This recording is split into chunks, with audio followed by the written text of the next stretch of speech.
Chers sœurs, chers frères, bonjour. Aujourd'hui, nous avons la joie de célébrer le dimanche de Pentecôte, la fête de l'Esprit, la fête de sa descente sur les disciples. Le thème de notre méditation, c'est les 4 fonctions de l'Esprit Saint, tiré de la lettre de Paul aux Romains, chapitre 8, versets 13 à 15. La toute première fonction, c'est la fonction de mortification. En effet, Paul nous dit, si par l'Esprit, vous faites mourir votre comportement charnel, tout ce qui est contraire à l'Esprit de Dieu, la colère, la jalousie, l'orgueil, la débauche, la guerre, etc. Nous devrons les faire mourir. Les faire mourir parce que tous ces comportements caractérisent le vieil homme, l'ancien Adam, l'homme pécheur. Et il nous faut passer par cette mort pour pouvoir aller à une nouvelle vie. Et une telle phase, une telle pratique est ce qu'on appelle l'ascétisme. Et cette mortification par l'esprit est très négligée dans l'Afrique d'aujourd'hui, où les gens ont hâte de passer à la jouissance des biens de l'esprit et oublient la purification nécessaire. La deuxième fonction de l'esprit est la fonction de vivification. En effet, Paul dit, par l'esprit, vous vivrez. L'esprit est souffle de vie, opposé au souffle de la mort, aux forces de la mort, aux pressions de la mort.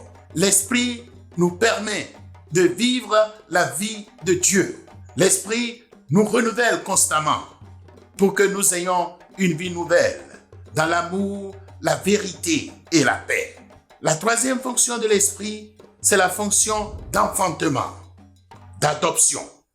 En effet, Paul dit, se laisser conduire par l'esprit, au verset 14, nous permet de vivre une vie nouvelle, de vivre comme un homme nouveau, de vivre dans la paix, la vérité et l'amour. La quatrième et dernière fonction de l'esprit, c'est la fonction de libération. En effet, Paul nous dit que nous avons reçu, vous avez reçu l'esprit de liberté. Vous n'avez pas reçu un esprit qui vous rende esclave et vous ramène à la peur, mais un esprit qui fait de vous des fils adoptifs. Verset 15. En effet, l'Esprit Saint nous est donné pour vaincre la peur du péché, la peur de la mort, l'angoisse, la peur d'être persécuté, etc. L'Esprit enlève de nous toutes ces peurs, car l'Esprit du Christ, c'est l'Esprit de la victoire sur la mort, sur la haine, sur le mal.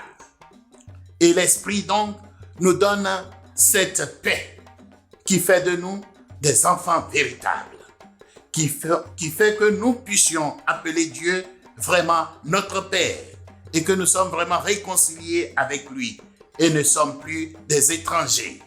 Prions le Seigneur qu'en ce jour, il nous donne son Esprit Saint, son esprit de force, de lumière et d'intelligence, pour que l'Esprit nous renouvelle, que nous puissions mener une véritable vie authentique d'enfants de Dieu, pour le glorifier, le louer et témoigner de son amour et de sa présence parmi nos frères et sœurs.